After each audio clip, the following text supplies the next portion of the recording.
Wow, you guys are quite quick. Nicely done. Have you guys worked together before? That's impressive. Thanks very much for coming out. Welcome to WestSide Stories.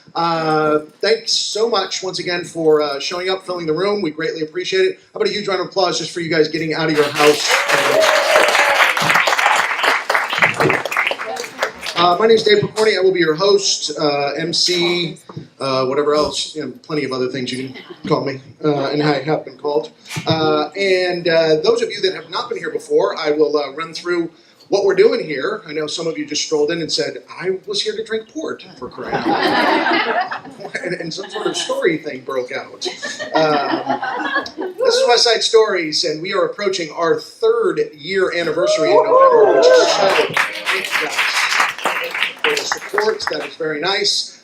This thing kind of came to myself and my wife Juliet a few years back. We went to New York and went to the Moth. I tried to get on at the Moth, and I was one of the 7 people. They do 10 people as well, and we do 10 stories here, and I was one of the 7 that did not get on that night, but it was the coolest thing ever. There was 300 people in this big room to watch everyday people come up and tell 5-minute true stories live on stage without notes. And what?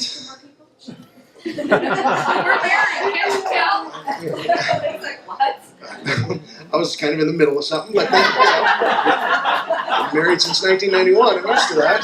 I'm sure she is as well. I've interrupted her many a time in our life, just not when she's on stage. That's all.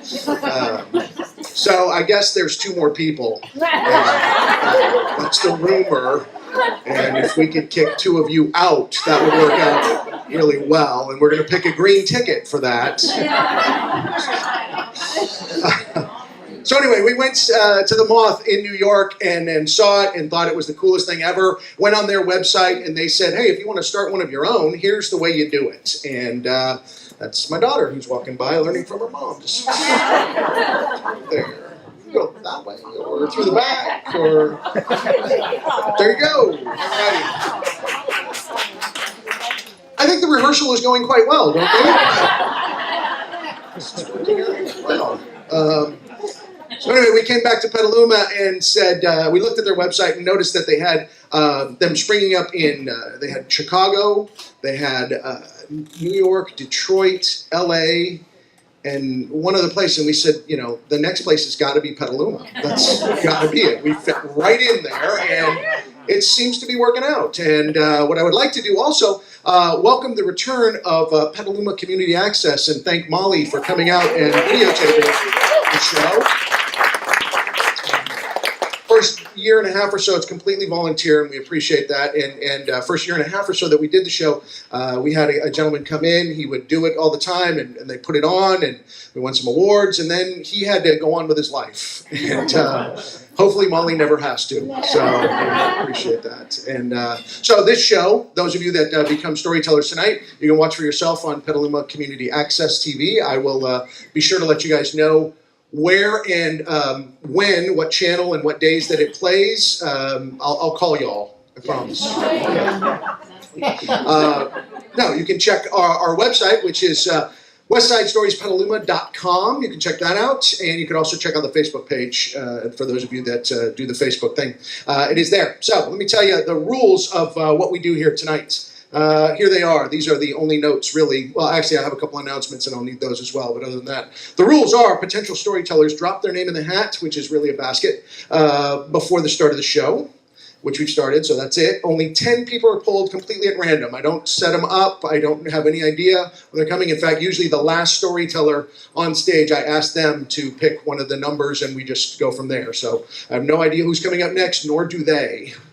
So that's why in between, I need those little slips of paper so that when I call their name, they don't have to come running to the stage. I can read a couple of those, they can catch their breath and come on up.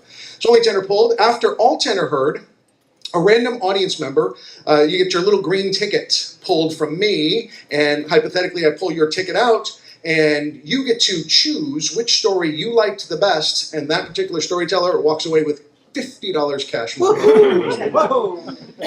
So in order to remain eligible, the stories must remain within the time limit. They are 5-minute true stories, which means they can go as long as 5:59.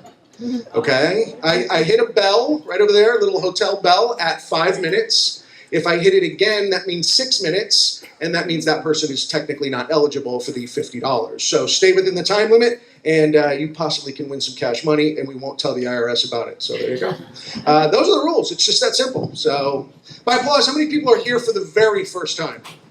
By applause. 2 hands. And then on the other hand, by a show of hands, That's it. There you go. how many people are here for the very first time? Oh. How many people are either here for the first time or have been here before? Raise both hands and do the chicken dance. No. Anyway, so my name is Dave McCorney. I made my living as a stand-up comic for 10 years. I toured all over the country. When our oldest daughter was born, which will be 18 years ago, August 31st, I got off the road. The last year that I was on the road, I was gone 30 weeks out of that year, 30 weeks out of the 52, and I felt that that is too many to be gone if we're going to raise a family. So I got off the road. And tonight's theme is Those Were the Days. And we pick a theme every month. And there's a little bookmark that you can grab there. It gives all the themes for the rest of the year and all of that. And so this month, our theme is Those Were the Days. I remember I was on the road for, I think it was about 3 weeks at the time. It was the last leg of this road trip. And I was leaving Spokane, Washington. And it was 3 weeks of one-nighters. And I don't know if you know what a one-nighter is. I think it's somewhat self-explanatory. But just so you know, it's usually not a comedy club, okay? It's a bar where they've probably pushed the pool table out of the way and said, that's the stage right there. And they throw up a mic sometimes no mic, and sometimes they put on lights, and sometimes not. And it's a comedy club for the evening. And I was leaving someplace in Spokane, and I knew the next day I had to be in, I think it was somewhere down in Nevada. It was either like the mecca of Lovelock or Mountain Home. I know I've played them both, so it could be one or the other. Not important to the story, but it was about a 10-hour drive that I had to do. And so I got up really early in the morning, and usually it was a 10-hour drive. I mean, you do the show, you drink very heavily, and then you get up the next morning and drive another 10 hours to some other godforsaken hellhole. And that's what I did. And I was on my way, and I got up before the sun, and I was cruising along, and you turn on the radio, want to stay awake, and the first thing that comes on is Rush Limbaugh, and I'm like, oh my God, this will keep me awake for a little while. That's for damn sure. And about 5 minutes into it, I'm like, ah! Hit the scan button, and it goes all the way and comes right back to Rush Limbaugh again. I was like, there can't be two stations, right? There got to be. That's the only. Hit the scan button again. Boom, Rush Limbaugh. It's the only station that I could get right there where I was driving was Rush Limbaugh. And so that's it. I need to do something else. And so what I would like to tell you guys right now is safely I pulled to the side of the road and I opened up my glove compartment, my nice and organized glove compartment, and reached in and got my iPod and my little earbuds. But what really happened, because that would be a total lie, what really happened is at about 75 miles an hour, I reached over to the glove compartment, opened it, and all the receipts fell out that I'd been storing up for the last couple of weeks, and I ruffled through those and found my CD player, because that's how long ago this was. There weren't iPods at the time. Put on the headphones, and I don't know who had my CD player last, but the soundtrack from the movie Amadeus was on there. So, yeah, I know. All of a sudden, I'm listening to Mozart while I'm driving through like Coeur d'Alene, Idaho, and I just decided to go with it. I cranked it up. And I was coming up over the hill, and all of a sudden, the sun starts peeking up out over the horizon there, and it's just these beautiful colors, and I've got Mozart flying on me, and it's just this cool thing, and it's something that I will always remember. And then, of course, I got to Mountain Home, Nevada, and I walked into the club / bar / whatever you want to call it, and I said, this is sometime like 4 in the afternoon, and I said, hi, I'm Dave, I'm one of the comics for tonight's show. And they said, didn't the producer call you? I said, no, why? What's up? He goes, oh, we're not doing comedy anymore here. What do you mean? Did they move it to another place? No, we're not doing it anymore. He was supposed to call you and tell you we canceled. What the hell? What do you mean? All right, so that's $150 I am not going to make on this trip right here. No way to recoup that. That's gone. Okay, but where? All right, at least where am I staying? oh, if there's no show, there's no hotel. What? So I've lost $150, and now I am not getting my own hotel. I call up the producer of the show and ask him what the story is. He goes, "Yeah, we tried to get a hold of you," and this is again before cell phones. So we tried to get a hold of you at the last hotel, but you had already left. Well, of course I left. It's a 12-hour freaking drive. Yeah, I left yesterday, for God's sake. All right, so what am I going to do? I go out to dinner. I go see a movie, and now it's about midnight. And my next night, I have to be in, it's either Riverside or Riverdale, Utah, something like that. And again, another 12-hour drive or whatever. And so I start the drive at midnight and drive all night long and get there sometime around 11 the next morning, sleeping in like Denny's parking lots because you don't want to sleep at a rest stop. So I don't know if you've ever noticed that all those TV shows that people have disappeared, they all seem to start in rest areas. The last time so-and-so was seen was at, I just decided, no, I'm going to park somewhere that there's a lot of lights, and it was a Denny's parking lot, and that's where I slept for a couple hours. And got in there, and that was the last leg of that show. And those were those days. I got done with doing that. Those are not these days. These days are way different. I get to come to Petaluma and play before a nice bunch of people looking straight forward, with lights on, glasses of wine, and no cowboy hats. So, thank you very much.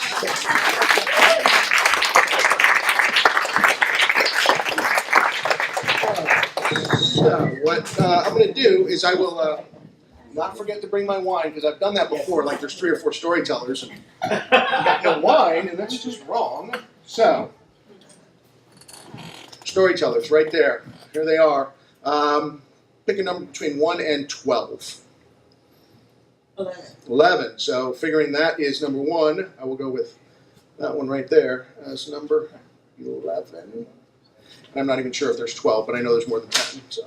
This person right here is Bradford Rex, last month's winner. Will be our first storyteller this evening. And before I bring Bradford up, I just wanted to let you guys know that we are here first Wednesday every single month. Those are what those bookmarks look like. They are right outside there. They have the themes for all the next shows through the end of the year. And our show in November, a lot of people tend to think is a little confusing. The theme is in. That is inside, incredible, indestructible. It is whatever your interpretation of in is. So that's for November, and that is our 3-year anniversary show right there. So November, there you go. Brad, you ready? No. But... Oh, can I ask that you turn off all your devices and do that. So anyway, ladies and gentlemen, there he is. Ladies and gentlemen, please welcome Mr. Bradford Rex.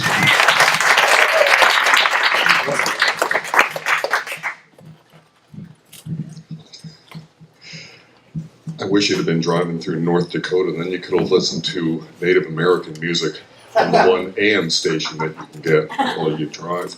A couple weeks ago, I was back in Philadelphia, and I was the obligatory volunteer visit to my mother.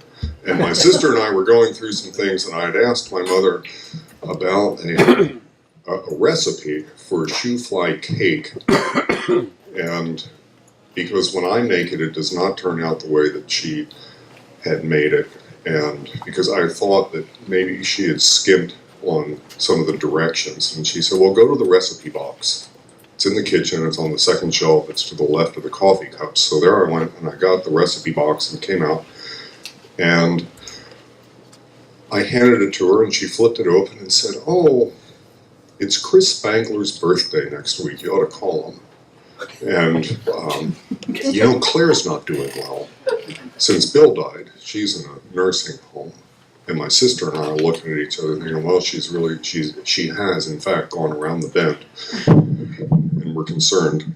And then she says, well, the Detweilers. Have you talked to Doug lately, Doug Detweiler? You know he's working at Los Alamos. and he designs missiles. I said, well, I had no idea.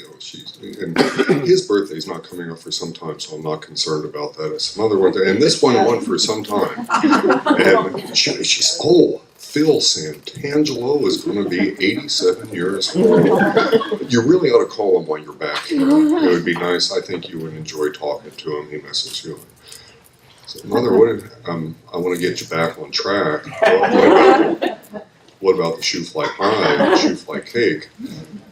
She said, well, when you bring me the recipe box, we'll talk about shoe fly pie and shoe fly cake. I said, this is a recipe box. She said, not if there's not recipes in it.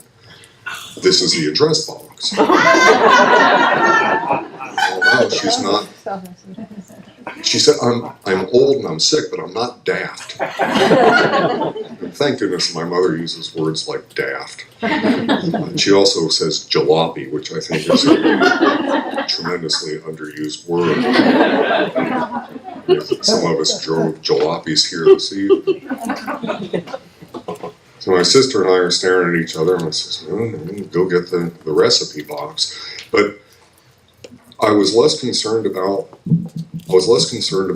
the shoe fly pie and the shoe fly cake, because my mother was flipping through these addresses, and my sister and I started to pull out cards, much to my mother's dismay, because she has her own filing system. It's not alphabetical.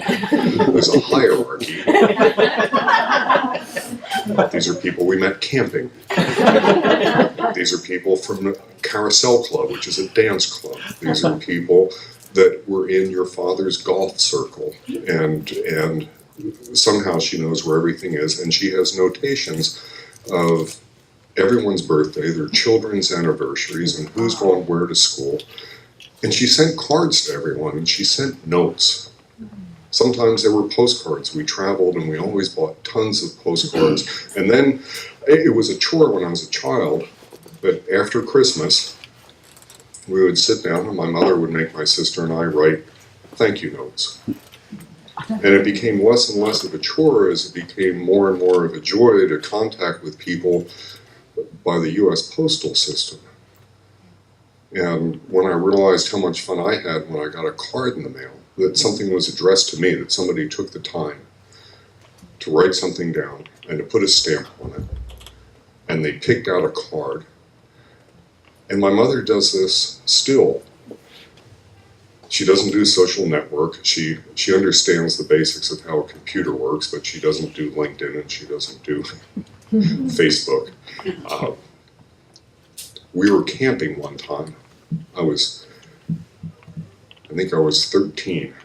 My mother had sent a card out to a family saying, to the McDonald's, I believe. She said, we were heading eventually to Moosehead Lake in Maine. We'll be making stops in Mystic Seaport and Perkinsville, Vermont. If you care to join us at any point, these are people that we met camping years before. And sure enough, these people met us at Moosehead Lake. And their daughter, who I had a bit of a crush on, Karen, showed up with her hand over her mouth and said, have you ever read the cards that my mother sends your mother? And I said, well, I got a peek at one. Apparently you can take your hand out of your mouth. I understand you have braces. Why does my mother tell people things like that? Well, while we're at it, what does my mother... We're in a canoe at this point on Moosehead Lake, paddling around. What has my mother told your mother? She said, well, apparently you've been eating the crust on your bread. Because she has spotted a wisp of hair on your chest.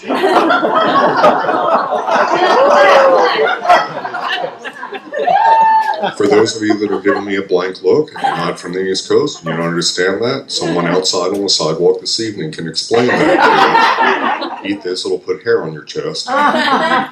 It's not funny, it's embarrassing when some 13-year-old girl tells you that in a canoe. My mother stayed in contact with Lord knows how many people.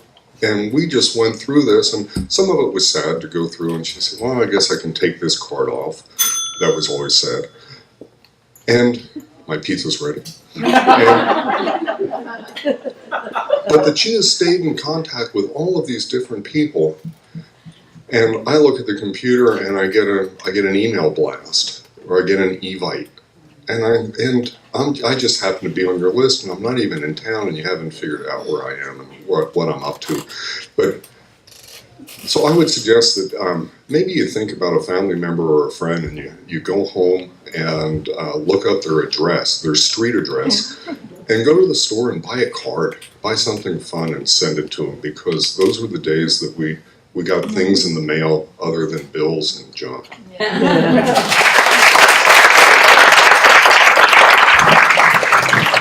Dr. Brooks, ladies and gentlemen.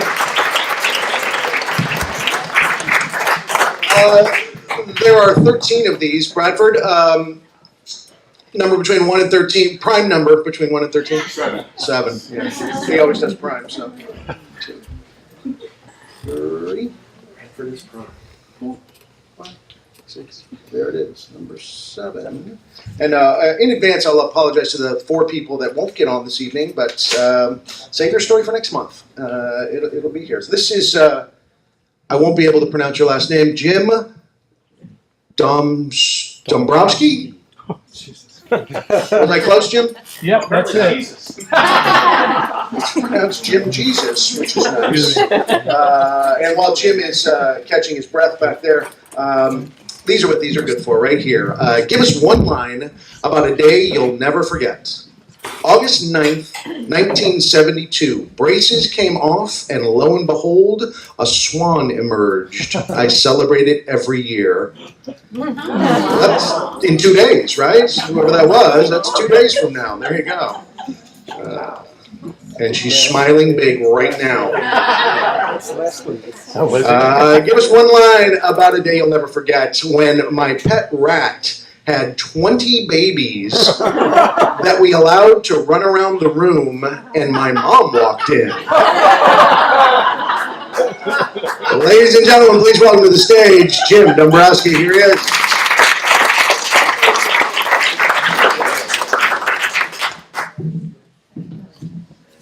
First, let's have a show of hands.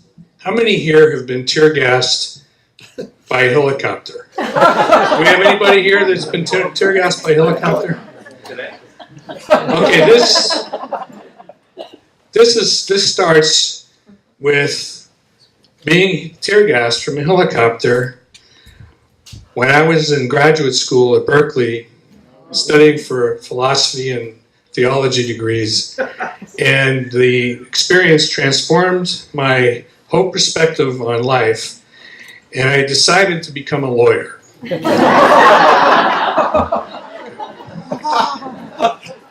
That's when the journey began, and I'm going to somehow relate it to this topic tonight, and you just have to stay with me, and I'll try to be as brief as possible. I started with the belief that the system of justice works. Okay.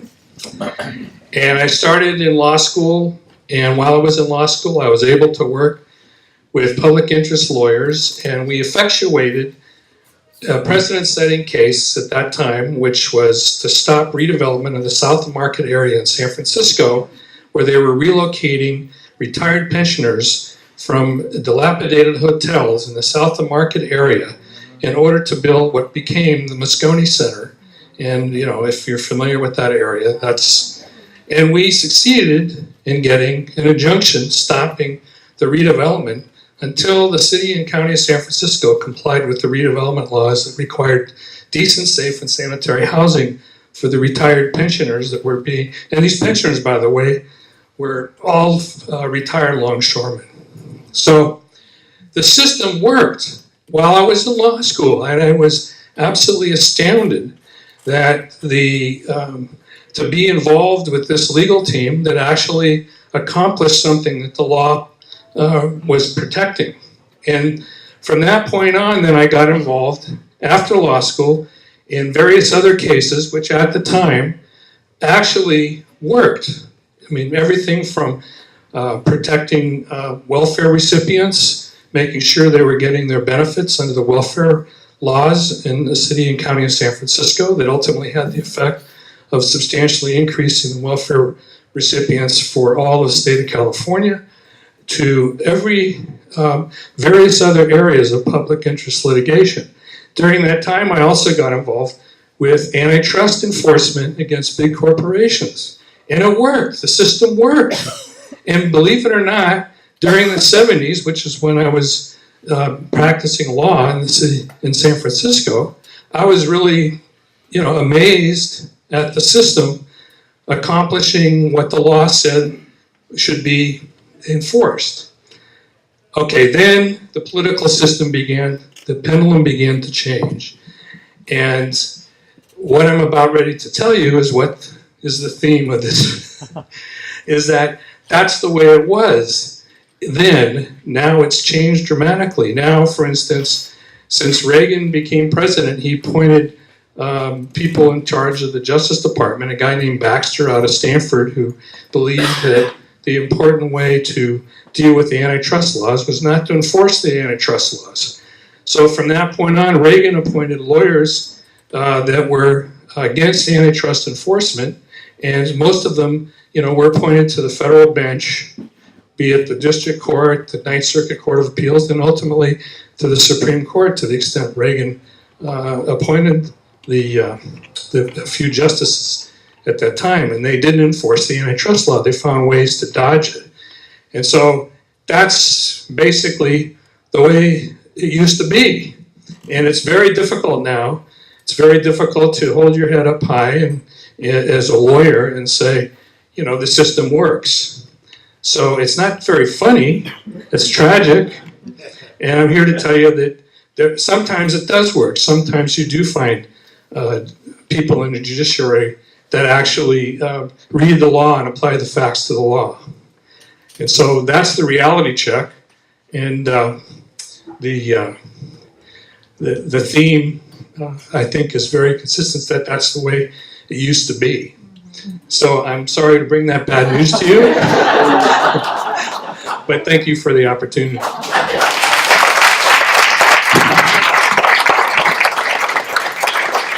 Big hand for Jim.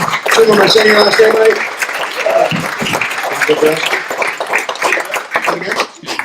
Jesus, Jim Jesus, yeah. I'll get that in a minute. Somebody will pass it forward, but I'm not going to jump over all these people to get that piece of paper.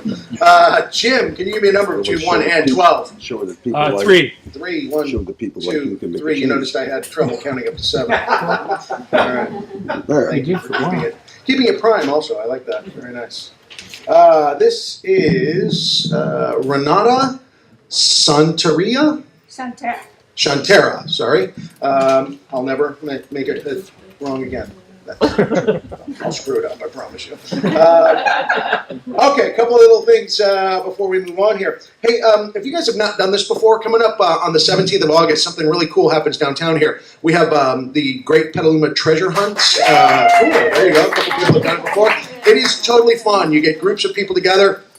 Starts at Theater Square a little right before 2 p.m. on the 17th, and they give you clues, and your team will run all over town. You don't have to run, but if you want to finish first, you might want to run. Yeah, but you figure out the clues, and then you'll go to different spots all over town and get those clues written down. Come on back, and then there are some really cool prizes. This is the 5th annual one that they've been doing, and it benefits the Butter and Eggs Day Parade, so who doesn't love that? So, yeah, come on down August 17th, Theater Square. You can sign up in advance. You can go, there's a website, and there is also, it's Masterminds, right, Juliet? It's masterminds.com, is that what it is?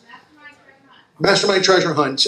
Go there, and you can sign up. And they do them all over the place. We did one up in Sacramento once, totally cool.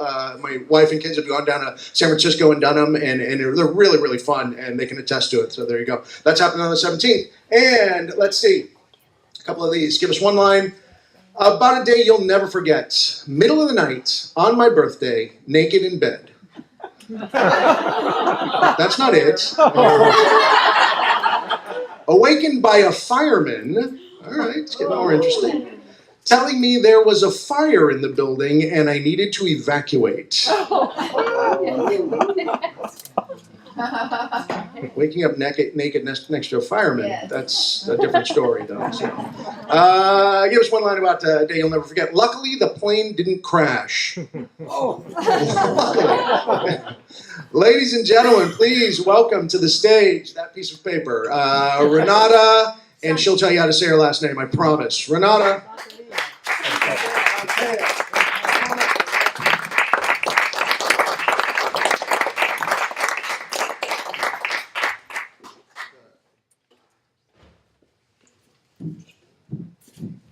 This story is true, and it's called One Single Slice of Bread. Last year, just before Thanksgiving, I traveled to Guerneville to visit a friend who was painting a picture called Saving the Children of the World. And in the afternoon, I wandered through Guerneville, that long, big metropolis of white streets. And I saw an antique store, and in the window, I saw a really rusty coffee mill. And I walked in, and inside was the lady who was taking care of the store, and she looked properly dressed with a white shirt and a blazer and a pleated skirt. And she looked like she had been a real estate lady in San Francisco. And she said, "What do you want with this old rusty coffee mill?"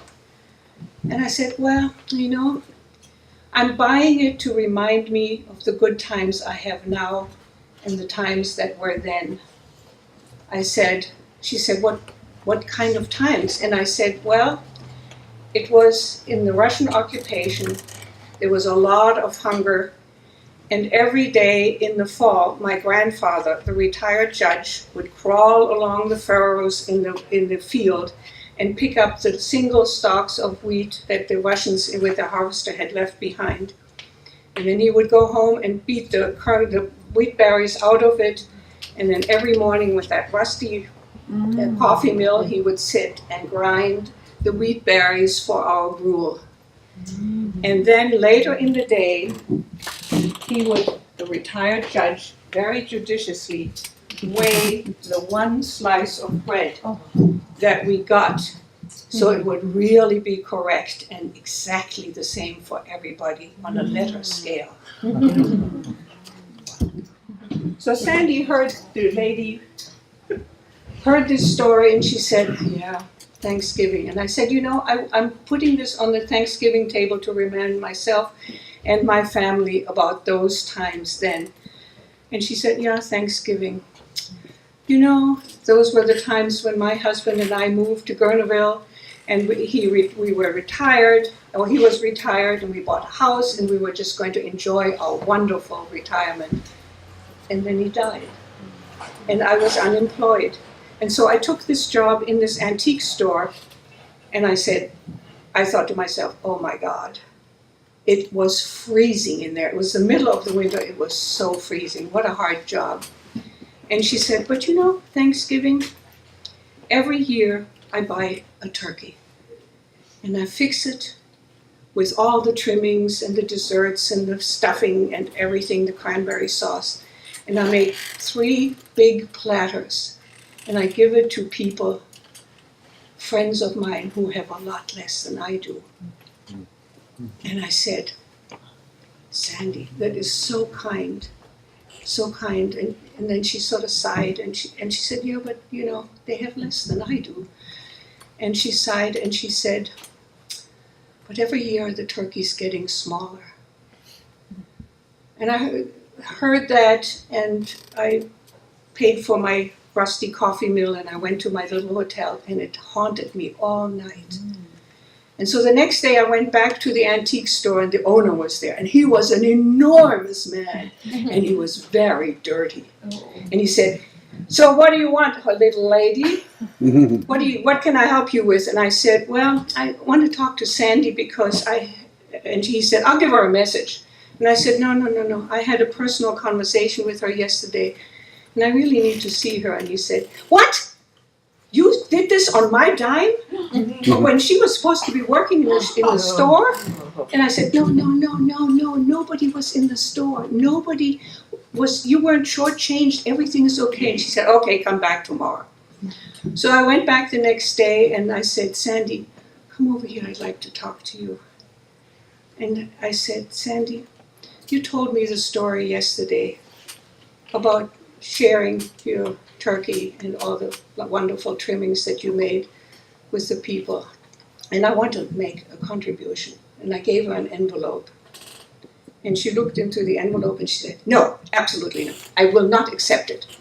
And I said, please, Sandy, nobody needs to know about it. Just put it with, She said, no, and the answer is no. And I said to her, Sandy, you said, and every year the turkey is getting smaller.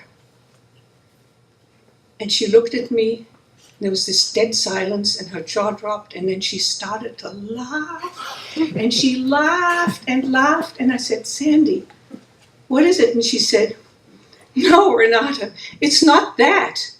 I'm getting old and I can't lift those heavy turkeys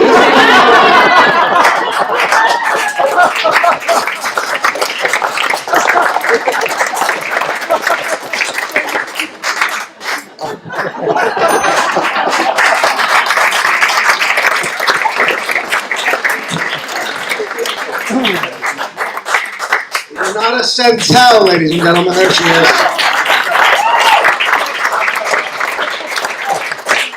Renata, can you choose a number between 1 and 11, please? 5. 1, 2, 3, 4, 5.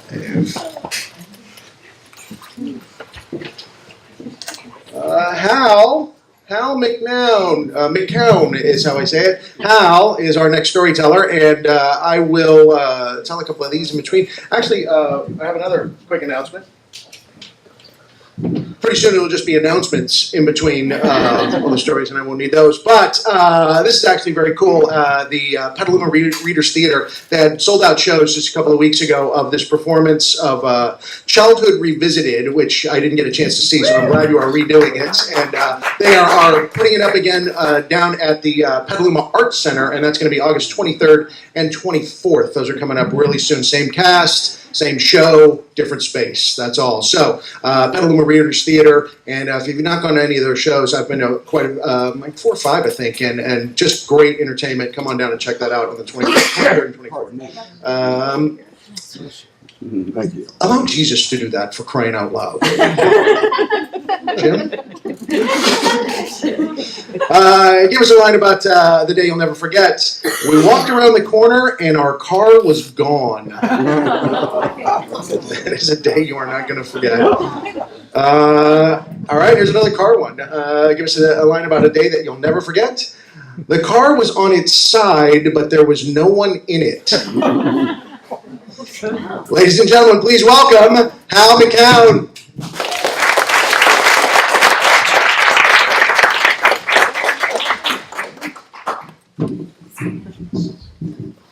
Good evening. One of the things that we all do is we tell stories. So I got to think to myself about what I'm going to tell you tonight. And it caused me to think about a story. And the story is very real. Now, I was born, right around during World War II. And I remember at some point in time when I was about 7 or 8, that one of the things we always did as kids, we all played outside till it got dark. We'd get on your bike, you'd go wherever you wanted to. Nobody worried, parents didn't worry as long as you got home. When you got home, you would eat. And then your mom would clean up the dishes and everything would be done. And then you would go into a room, usually the front room, and you would sit down. Now, as a child, I sat down sort of Indian style. I could never do that now. But I could then.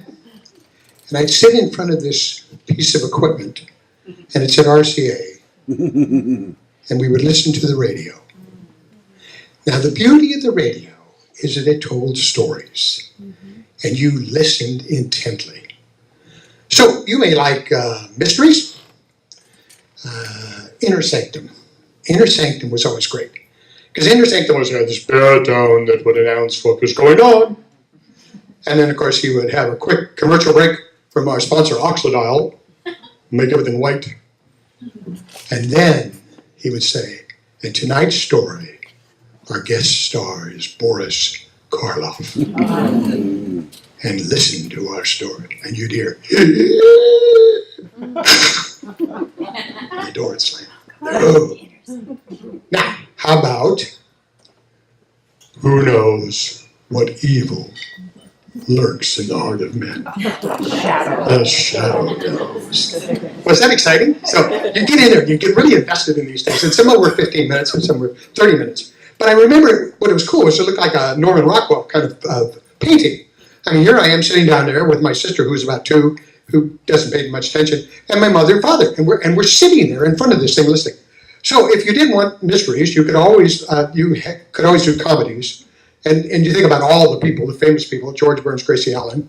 She was so funny, and they would set that up. But always on those shows, they always did it the same way. They would come on and they would have a band almost immediately, this orchestra that was in the studio, and would play music for about 3 or 4 minutes. And then, of course, you would have the commercial. And interestingly enough, don't forget there were a lot of cigarettes, so there were a lot of cigarette commercials on these things. And then they would go into this quick monologue, which was usually about 15 minutes long. And those were exciting. And there were also these kind of shows called Fibber, McGee, and Molly. And I remember there was one called Amos and Andy. Now, you all know about Amos and Andy, right? Well, did you know that Amos and Andy were not African Americans? They were all white. And they would adapt 3 or 4 different kinds. And the reason I tell you that, because in a moment I'm going to tie that together for you. But there was also a program called, the mother would come on, she'd say, Henry Aldrich. And he'd say, come in, mother. See? Now, I can remember that, you can't. Or some of you can't. But it was a great time for storytellers. And I think about all the people that were on there. But I think about how intently we got into it. And of course, Westerns were great. And sometimes they were funny. Yeah, the Cisco Kid, some people know about that because it was on TV, right? But a Cisco Kid was on radio. And the Cisco Kid was always the same thing. They would always start out and they would set the thing and tell you what the story was going to be about. Of course, the Cisco Kid always captured whoever it was, the robber, the bank, the murderer, whatever it was. And then always at the end, then they would be incarcerated. And then the damsel was saved. And then they would always have at the very end, though, a joke. Cisco and Pancho, for whatever reason. And then they would always end it the same way.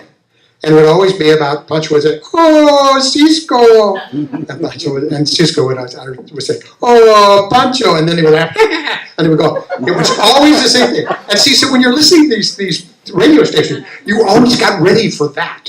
You know, that's what was going to come. Well, you can imagine what really happens to you then.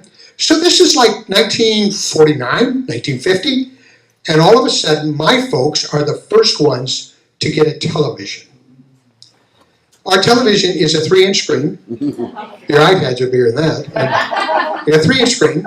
And the console is as big as me. And you're sitting there watching it. Well, eventually, all of these programs that were wonderful on radio came on TV. So you had expectations. And that's the reason I tell you that. And I tell you about the things like Amos and Andy. Because when they came on, now the actors were African Americans, and it was great. And all of those people that I saw on TV were what I expected. Did you ever, Gunsmoke was on radio, right? Now, do you know who William Conrad is? Yeah. Cannon, I think that was what was on TV, was Cannon. He was Matt Dillon. You and I know what Gunsmoke looked like on the TV. You know, here's James Arness. Well, so when you listen to the TV, when you listen to the radio, it was a small man. So one of the things that TV did is it stole some of the things that we had and thoughts, and it was never quite the same. It was that because when you listen to radio, they would bring these together.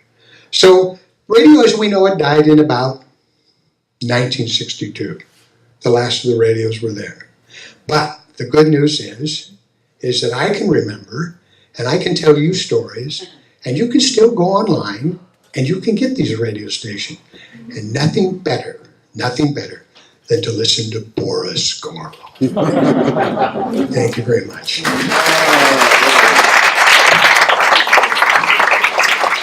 Ladies and gentlemen. How about a number between 1 and 10? How about 4? How about it? 1, 2. Bradley has never picked that one. Bradford. Let's see. This is Scott Andrews will be our next storyteller. The Scotch family is here apparently. Which is nice.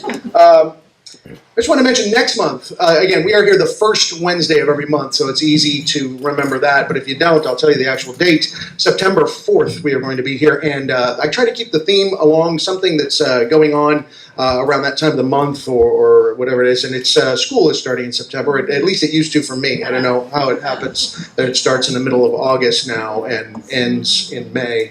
But anyway, September 4th. Hit the books, stories about school. So I'm sure we have lots of stories about school. So that's going to be on September 4th.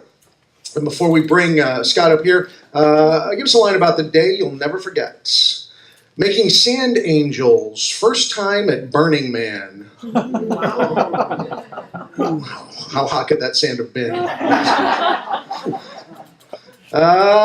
It was the time I won $50 at WestSide Stories. On that note, ladies and gentlemen, please welcome Scott Andrews.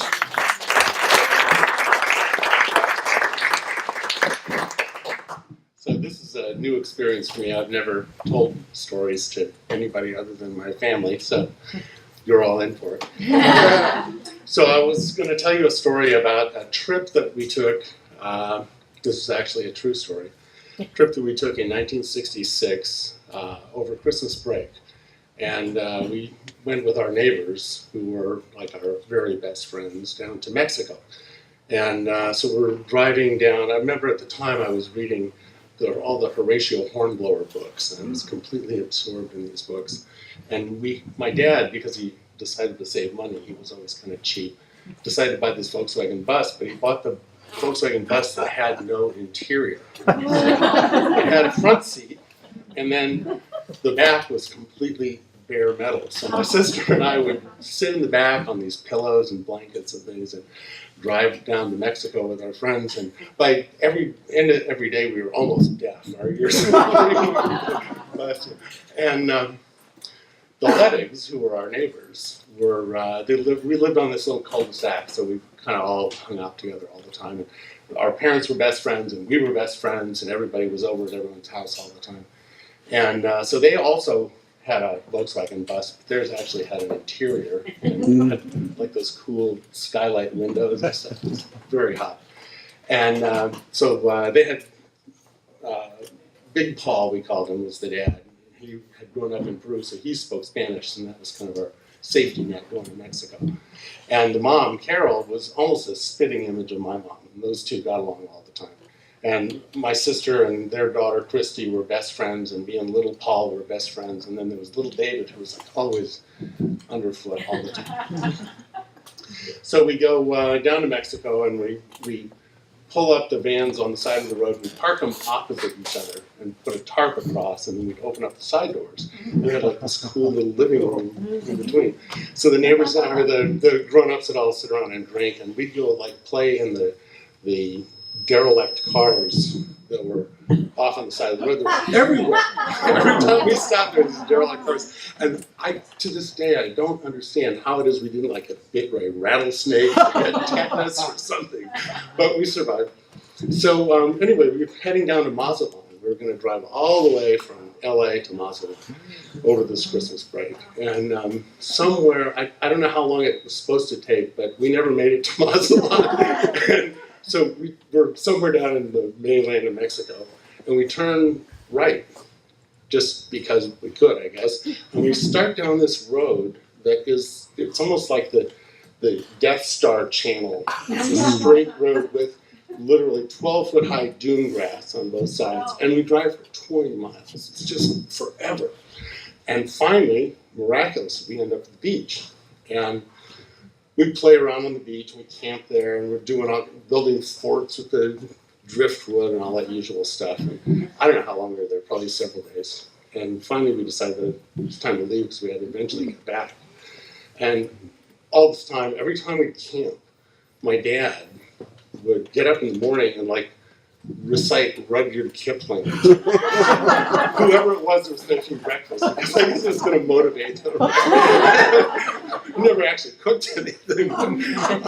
So my dad, of course, he knows all this stuff, but he didn't bother to check the gas gauge. And so we're driving back along, I call it the fire swamp, dune grass, right? we're driving back, and of course we run out of gas.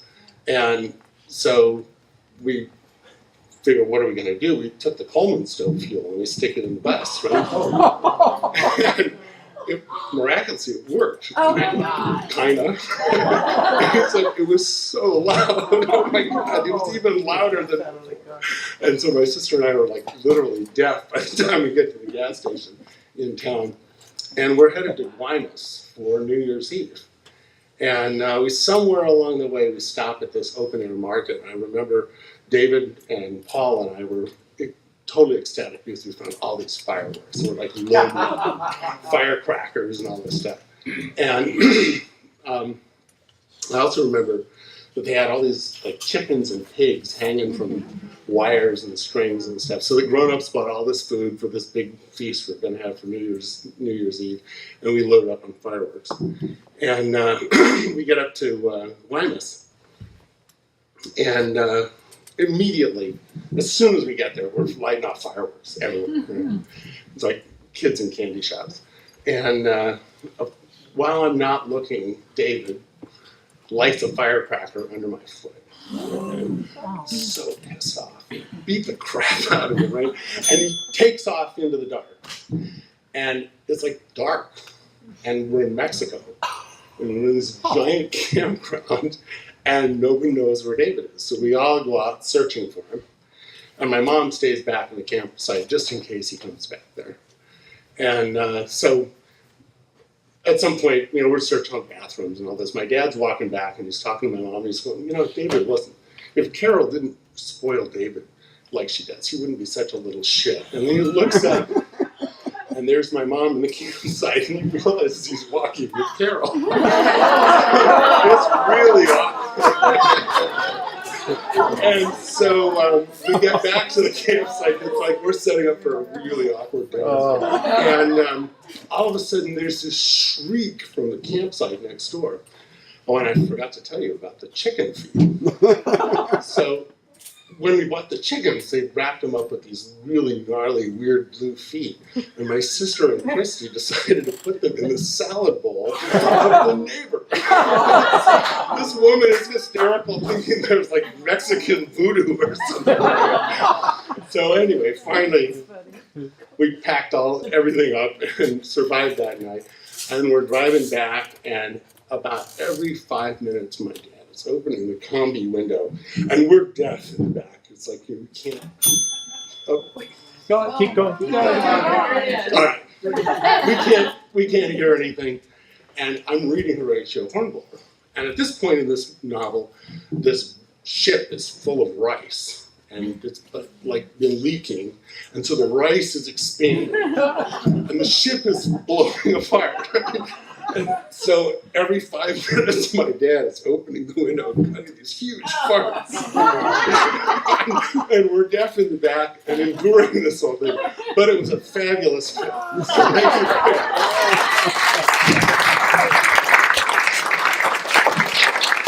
Scott Andrews, ladies and gentlemen. Scott.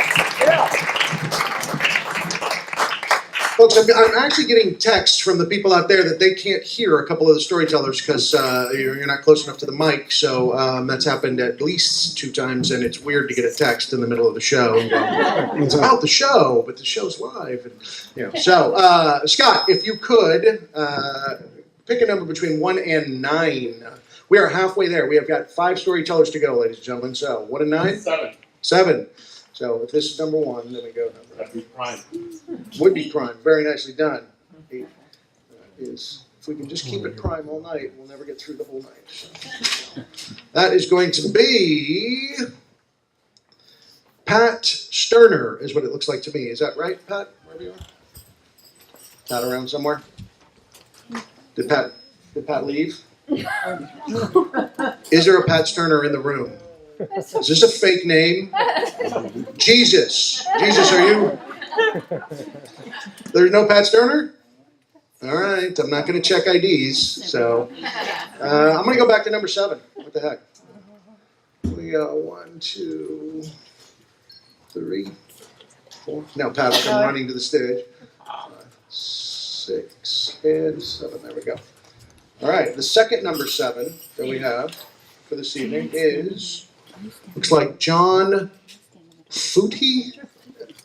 There it is. Did I say it right? Or was I close? All right, John Footy will be next. And it won't take him long to get up here, so I'll read a couple of these. Give us one line about the day you'll never forget. It was Christmas Eve in 1965 in the jungle of West Africa. All right. And then I was surprised I didn't hear any of these up until now. The night I heard my girl scream bloody murder, then a small cry, I was a grandma. All right, are you ready? All right, let me look one more time to make sure I get it correct.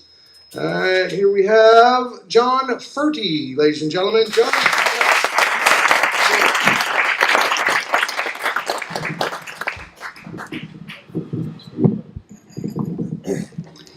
Thank you very much. Now, I have a problem because usually when you think of those were the days, you think of nostalgia and you think of telling stories that many of the people in here will be able to share in their own imagination because they've sort of been there. And then maybe if they haven't, maybe mom has or grandma has. Unfortunately, this is a story, and it was very interesting, but probably not too many people have shared the experience. The little thing he said New Year's Eve in 1965 in the jungles of West Africa was mine, but that was a different story. This story is also in West Africa in the jungles in 1965, but this was a hunting expedition. I was teaching at a school in the bush, and one of the other teachers, by the name of Ivan from Pennsylvania, and one of his students, named Kehinde, decided it might be interesting to go hunting with a professional hunter.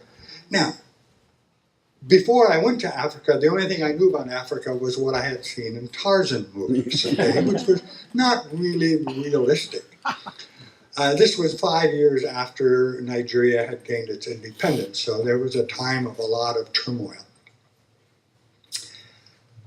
A professional hunter was a man who, a Nigerian, not a white man, who would go out and hunt for meat, which he would then sell in the market.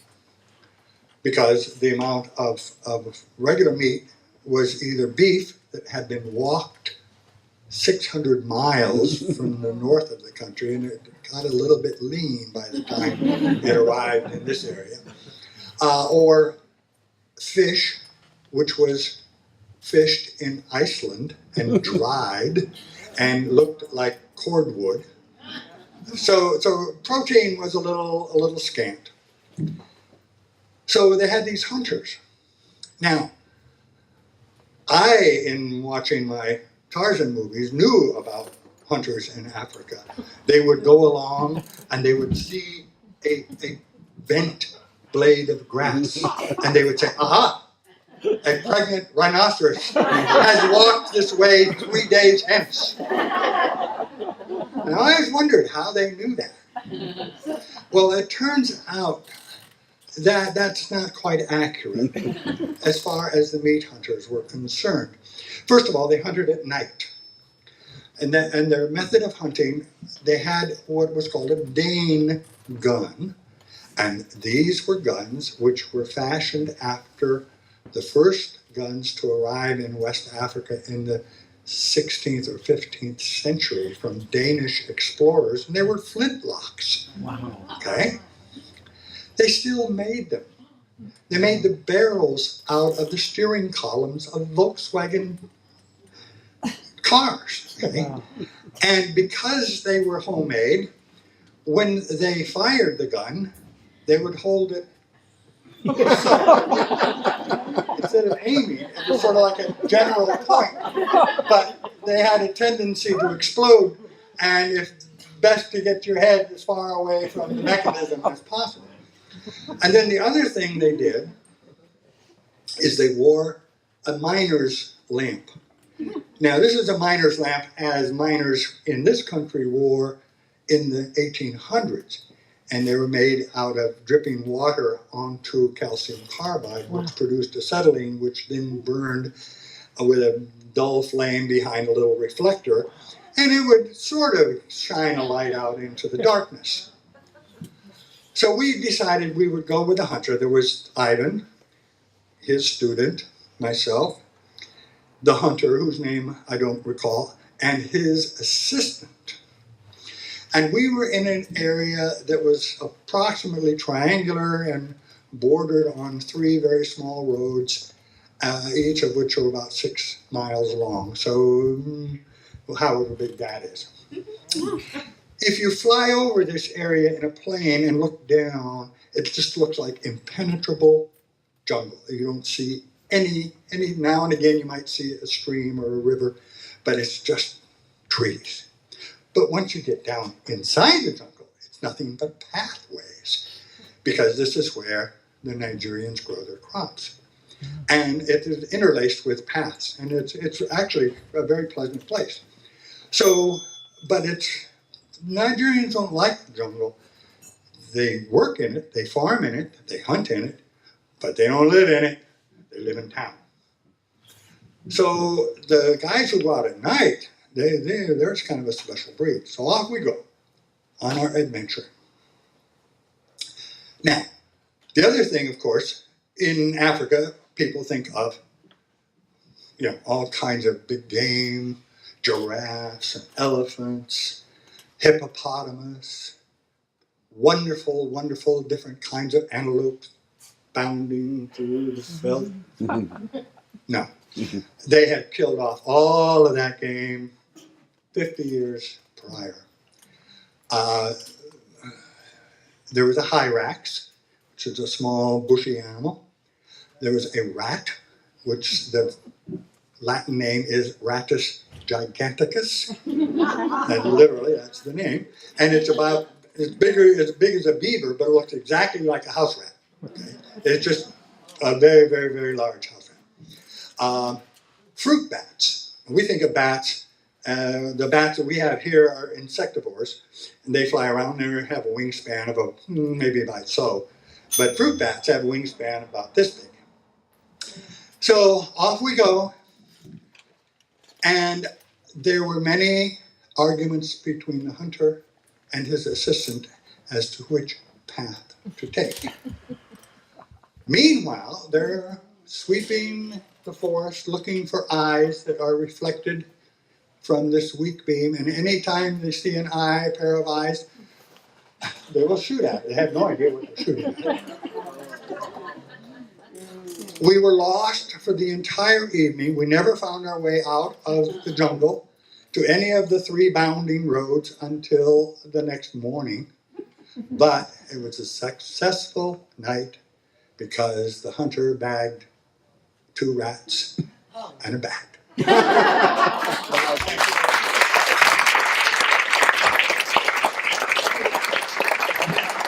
Hey, ladies and gentlemen, one more time for John. Sean, how about a number between 1, 2, 3, 4, 5, 6, 1 and 7? 2. 2. Boom, boom, boom, there it is. Okay, I have absolutely no idea who that is right there. It's initials. RS, perhaps? Is there an RS in the room? Is it you, Ray? I don't know. Your name is not on any of the other ones. I know that. So, yeah, is it just that? Oh, yeah. I signed it. Oh, well, there you go. Yeah. Wow. There you go. 2 again. 2. All right, let's take a look. Yeah, I still have no idea who that is. No, it's Ray. He will be our next storyteller, and we'll bring him up in just a sec here. Give us one line about the day you'll never forget. Birth of first child.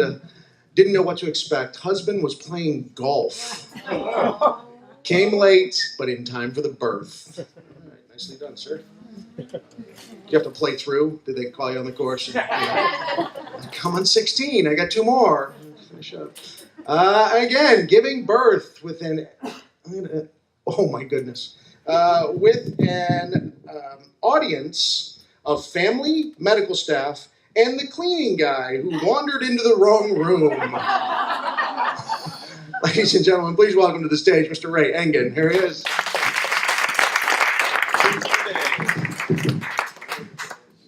Imagine being 5 years old and living your dream. Those were the days.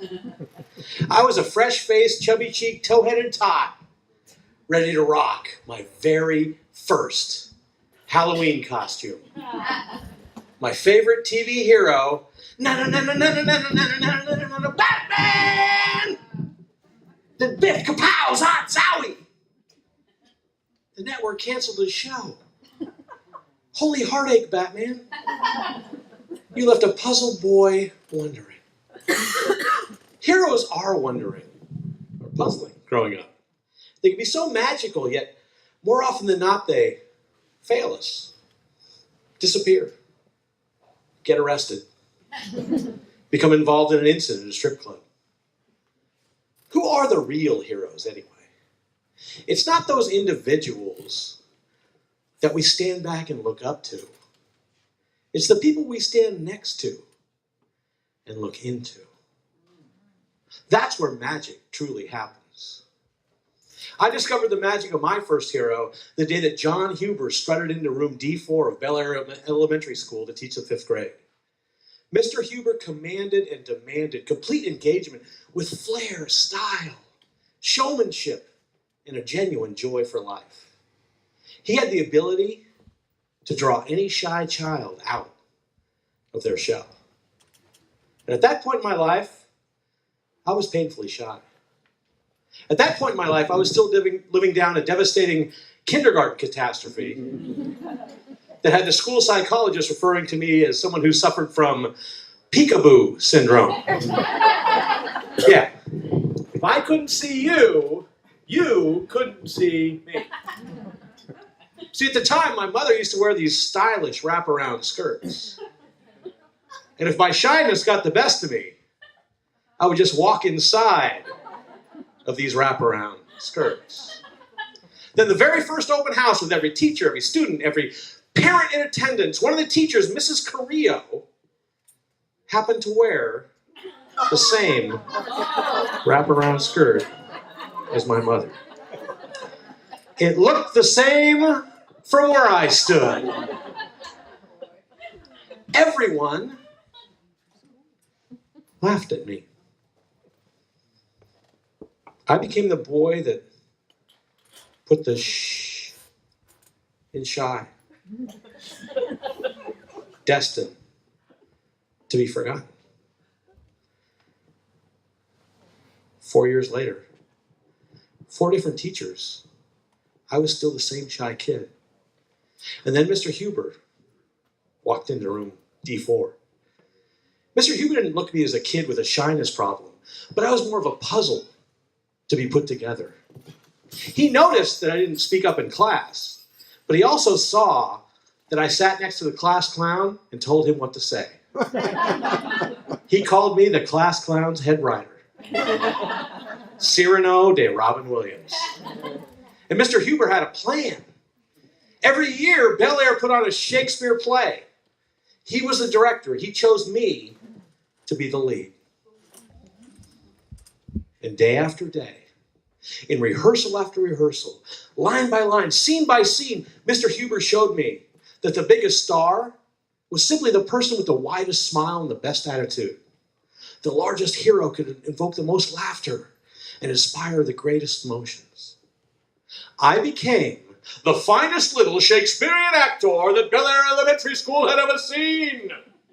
I ruled the Tanbach thespian jungle. That experience at a young age gave me an insight of what was possible in life. I couldn't wait to go to school. Every day it was like Mr. Huber greeted me holding a cup full of confidence and sent me home at night with an urn of unstoppability. At our graduation party, I spoke, unplanned, in front of all my classmates and all their parents, talking about the most amazing man who pulled me from the shadow of shyness, taught me to face my fears, come alive, and take them on. Mr. Huber cried that day. It was my first standing ovation. If you're a Toastmaster, you understand it was improv, so it was my first table topic, which is funny at a Toastmasters meeting. But there was one parent, the angry father, didn't look happy, looked upset, pulled me aside later that afternoon, sat me down and said with a very serious look on his face, I just want you to know that your hero, Mr. Huber, is gay. I was 10. I told him I understood Mr. Huber was very happy. No, kid, you don't get it. Mr. Huber likes men.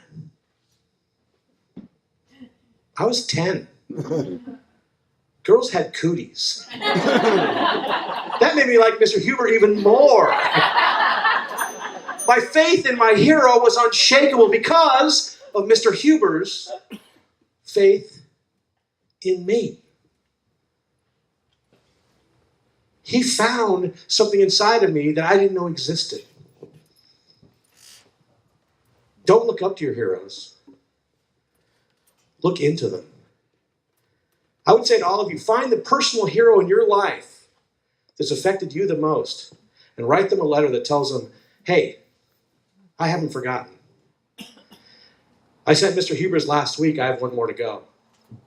Does anyone have Batman's address? Okay.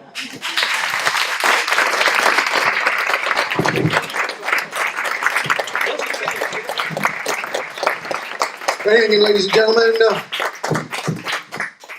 Ray, how about a number between 1 and 6? 6, where are you going to be tomorrow, Dave?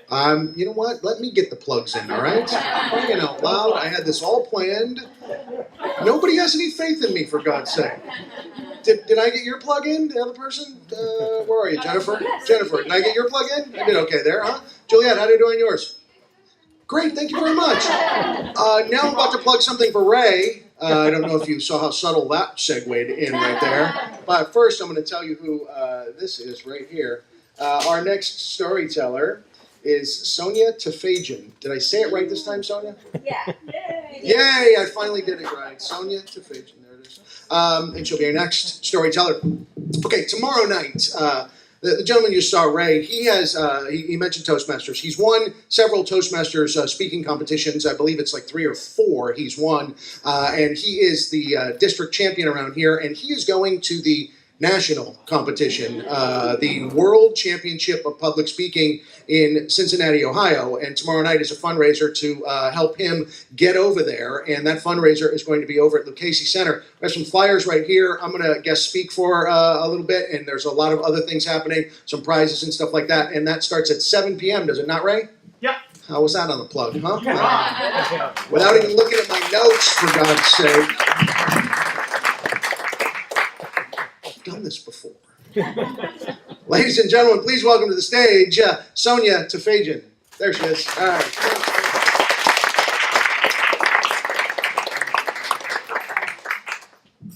I can take this off here. Okay, I get really nervous whenever I do this. So tonight is no exception, but I told myself when I turned 60 that I was going to start doing this, and so here I am again. All right, so this story is, it really is those were the days because it would never happen now. Let's see, it's pretty simple. Got out of high school, out of the Quaker school that you heard one story about before, and moved to Berkeley. Thinking, well, maybe I'll apply to Berkeley. Let me go see what it's like there. And the reason why this came to mind this week is because I'm looking for a roommate. And when you're 60, you're really not supposed to be like renting out a room in your house. You're supposed to be all settled and, you know, have it together. And I just keep thinking, what's going on? You know, why is this happening now? So, but anyway, this first room that I rented out of high school was in a big Victorian in Berkeley. I think there were 8 bedrooms, and I rented one in the front, nice light and everything, for $50 a month. And it was great, and we had parties every weekend, and I wasn't in school, so I was pretty, my time was kind of free, and I was doing weaving at a weaving studio, and I had a spinning wheel in my room and doing all this artsy, cool stuff. And the house I lived in was associated with a co-op, and I was just really having a good time.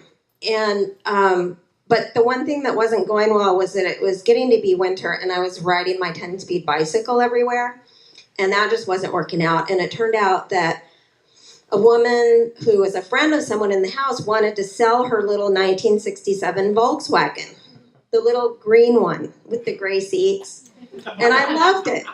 And I happened to have the money. And so I told her, I really want to buy your car. And she said, great, because I really want to go back to India, and that'll be just the right amount of money for me to take this trip. So she said, oh, and one of the perks of buying this car is that I have this manual called How Works a Volkswagen, and I know how to tune up the car, and I can teach you how to do the valves and da-da-da. So I was like, hey, that's great. I'd love to learn how to do all that stuff. So the next Saturday, we were out in the driveway. Well, we put on our overalls. We had T-shirts. We put on our overalls. We went out in the driveway, and we got under the car, and the manual was already all greasy, so I knew she'd used it a lot. And so we decided to do the valves, and she showed me the whole tune-up and everything. And we were out there for a few hours, and we were getting hungry, and we finally finished up everything that we were doing. And she said, let's drive down to the co-op and get some honey, and then we can make some brownies. And I was like, yeah, that's a good idea. So we got in the car, and we drove up to Shattuck Avenue, which was like 1 block. And we turned right on Shattuck Avenue, and we drove about 2 more blocks, and the car, all of a sudden, it just tipped over to the right. And then there was this really weird noise, kind of like metal scraping on the ground. And then I looked up, she was driving, and I looked up, and a wheel was rolling down Shattuck Avenue, went up over the curb, was on the sidewalk, hit a couple of people. A cop pulled up behind us. Oh, and I forgot to tell you, she had just lit up a joint because we were going to make brownies, and she's like, let's get ready, So smoke is billowing out of the car. My wheel is like down the road, and it finally crashed into the side of a bus stop, and a couple of people looked way down the street, and they could see this car that was kind of tipped. So a couple nice guys were like wheeling the wheel back to us. Somebody else came out of the Shattuck Hotel with a lug wrench, I think it's called. I don't do cars anymore, so I don't know. But, people were like looking out their windows, and they saw what happened. And, within about 10 minutes, the wheel was back on, and the cops were telling us, now you girls be careful. And, today we would have had like 6 different charges against us, not to mention a couple of lawsuits by the people who were hit by our wheel. That would never happen now.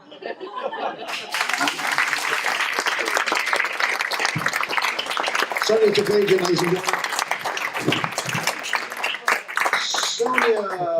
Sonia, between 1, 2, 3, 1 and 5. Sonia? 3. 3. 1, 2, 3. That is Elaine Silver is going to be our next storyteller right there. Here next, go, and in the meantime, get a couple more of these. And a while ago I said, I was surprised I didn't get more of these, and then all of a sudden, here we go. One morning about 28 years ago, when I got a frantic crying phone call, all I heard was, "I'm pregnant." About 28 years ago. Give us one line about the day you'll never forget. He's here, 8 pounds, 8 ounces. Right there. Ladies and gentlemen, please welcome to the stage, Elaine Silver. There she is.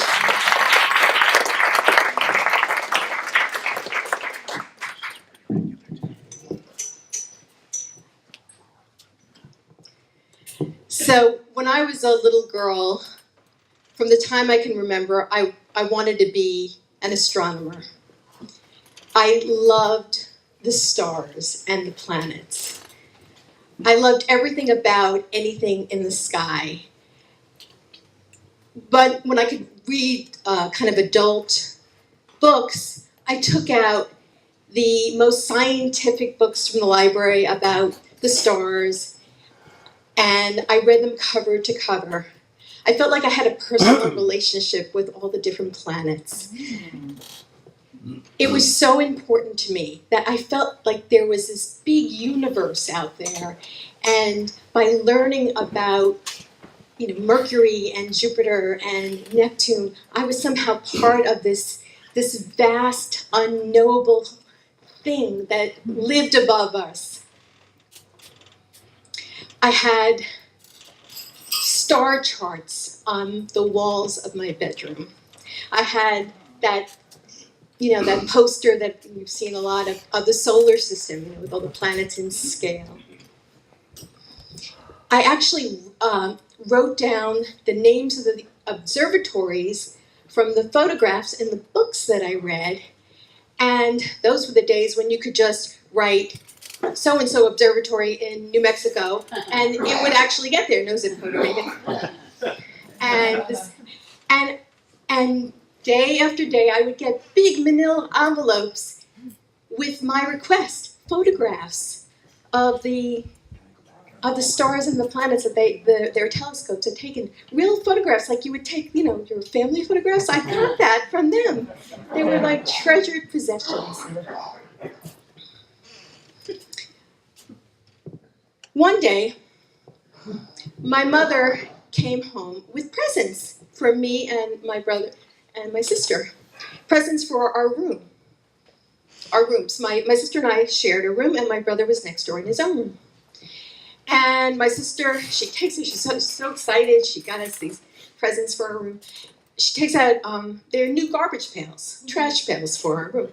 And she takes out, for me and my sister, this really lovely trash pail with really, kind of psychedelic, this is in the 60s, psychedelic flowers, really pretty. That's great, thanks, Mom. And then for my brother, she takes out a trash pail with a picture of the solar system.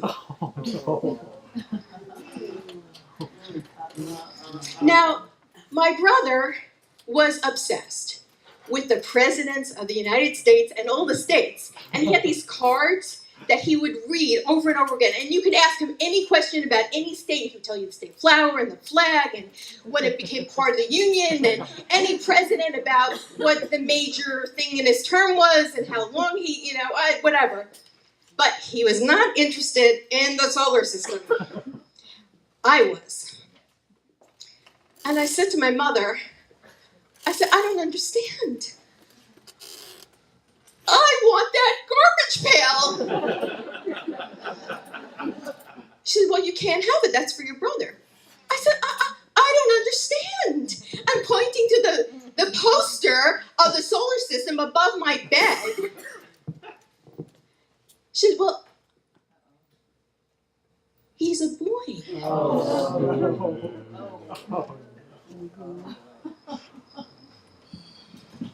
Now, I was a really super well-behaved child. I was really smart, and I really spent a lot of my time reading, and I was really nice to people. And I very rarely made a fuss. If I did, it was mischievous and under the table, and nobody knew about it. But I had a full blowout temper tantrum. And I lectured my mother on feminist theory.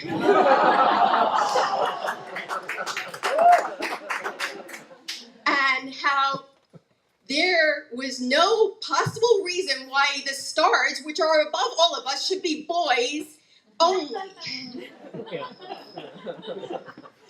I yelled and screamed and cried and beat pillows. And my mother looked at me, walked out of the house, went back to the store, and got me my own solar system.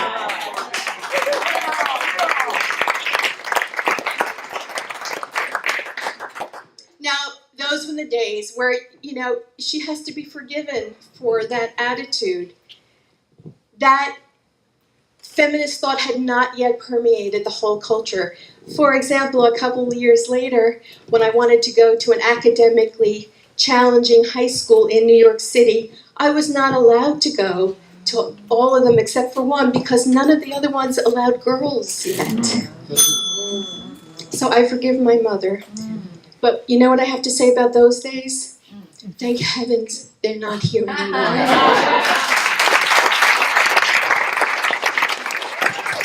Ladies and gentlemen.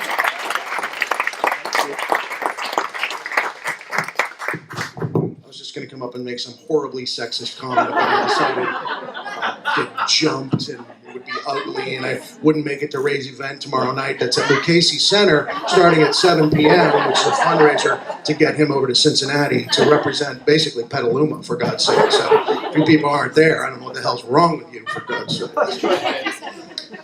How was that, right? Was that all right? Like that? Okay, great. All right. And I would be remiss if I did not do two things. First of all, thank Bill and Karen Reading for allowing us to put on a show in this lovely space right here. Thank you. Thank you, guys. Oh, you're right there. There you are. Thank you very much for allowing us to do that. And for being so cool as to print the bookmarks that we have now. And there you go. They're very cool. Bill designed them. Bill is not here tonight. But he will watch it on TV and take all your names that didn't applaud. So. And our final storyteller for the evening, and Elaine, would you pick a number between 1 and 4 is what I have here. 3. So number 3. That's right. There. That is Matt McGuire right there. That's what that is right there. Matt right there. And just the last couple of these. Oh, and also, have you guys tried the port here? It is amazing, is it not? I'd say. The tasting room is open, is it 7 days a week? 5, that's what I said, for crying out loud. 5 days a week. Through Monday. Thursday through Monday, and that's from, I think, 2 noon to 5.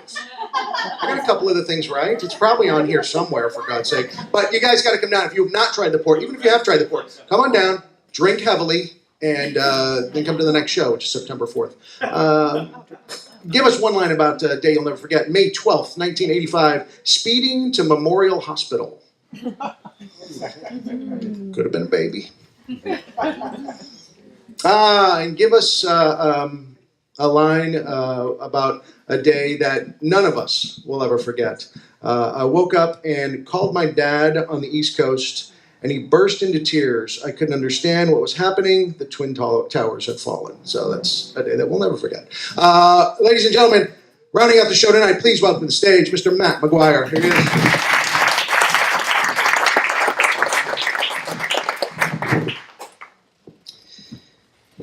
My mother and father raised 6 children on a school teacher's pay. My dad was an elementary school teacher, and you could do that in the 1950s and 60s in Los Angeles in the San Fernando Valley. But of course, being a school teacher, there's 3 long months of summer where you're not particularly employed. So since he had 6 kids, he had to go find more work. So one of the jobs that he actually did for a number of summers was he was a milkman. Mm-hmm. He would get up at 2 in the morning and put on his white shirt and his white pants, his milkman's uniform, and he would drive over to Van Nuys and get the milk truck at the loading dock and load it up and, get everything in there for his day's routes orders, and then drive around Tarzana, Encino, Woodland Hills, and, deliver milk bottles onto people's doorsteps, pick up the empties, put them back in the truck. It was a great job for us because he was typically home by midday. You know, if he wasn't too exhausted from the hard labor, because it was a hard labor job, we might be able to go to the beach with our dad, you know, on a Wednesday. Pretty cool, you know, or go to the park or go swimming or some kind of excursion.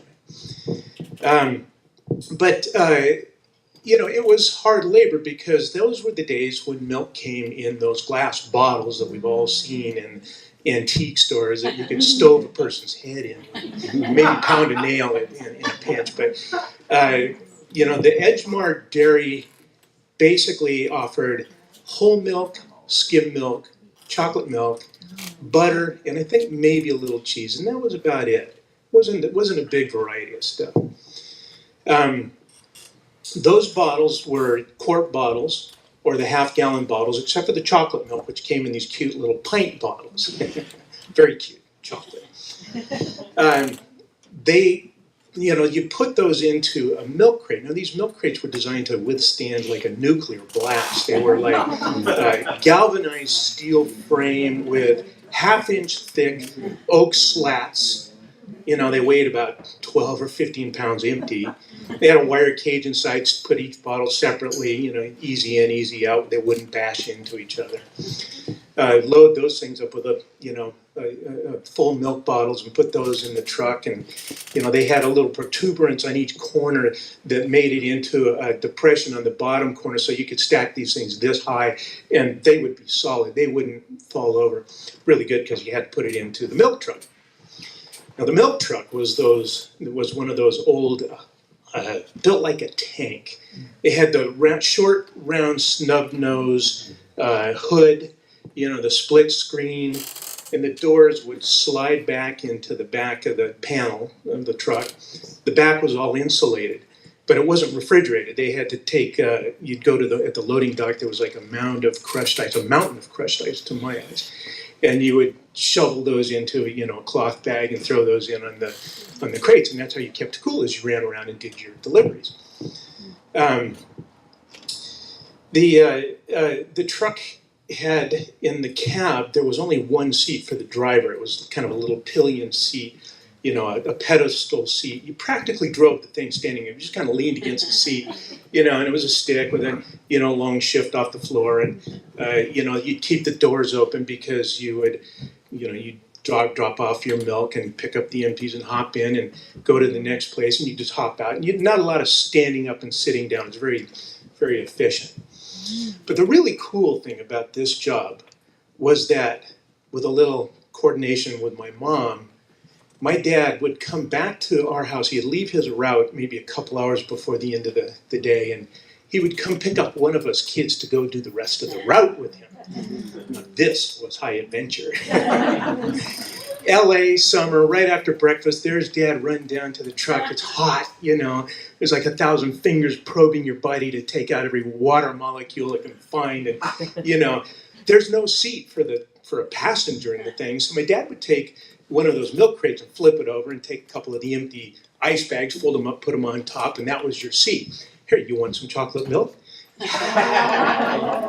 And we would take off, you know, and there you'd be right there with the open door, sitting on a milk crate, sliding on the metal floor. Hot sun.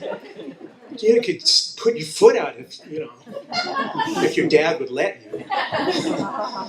And it was just like, I can still hear the whine of that compound loafers get up to about 3 miles an hour.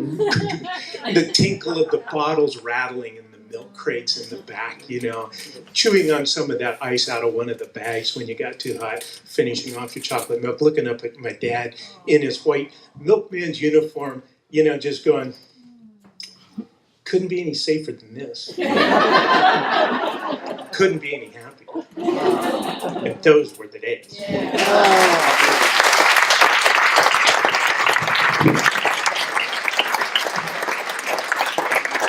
Matt McGuire, ladies and gentlemen, one more time for Matt McGuire. In your head right now, I want you to think about which one was your favorite storyteller of the evening. One of you is going to choose which one is the favorite of yours for the evening. So here is the green ticket. Let's see. It is 646-5638. 38. Don't hesitate. Just tell me who's your favorite. Comes back. It was 64665 3-8. There it is. Congratulations. Hal! There's a big winner right there, ladies and gentlemen. Hal, I have cash money for you. Ladies and gentlemen, thank you guys once again. Thanks, Phil and Karen. Thanks, PCA. We'll see you September 4th right here. Here we go, Hal. Nicely done, sir. Thank you.